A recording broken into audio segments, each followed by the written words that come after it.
কথাগুলো মনোযোগ দিয়ে শেষ পর্যন্ত শুনবেন আর একটু সাপোর্ট করবেন ভাই। আমরা হিন্দু হয়ে জন্ম নিয়েছি দেখে কি আমাদের পাপ?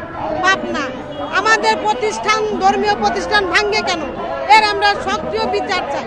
আজ থেকে গত পরশুদিন আমাদের ঢাকার খিলক্ষেতে আমাদের সার্বজনীন দুর্গা মন্দির রাষ্ট্রীয় বুলডোজার দিয়ে গুড়িয়ে দেওয়া হয়েছিল।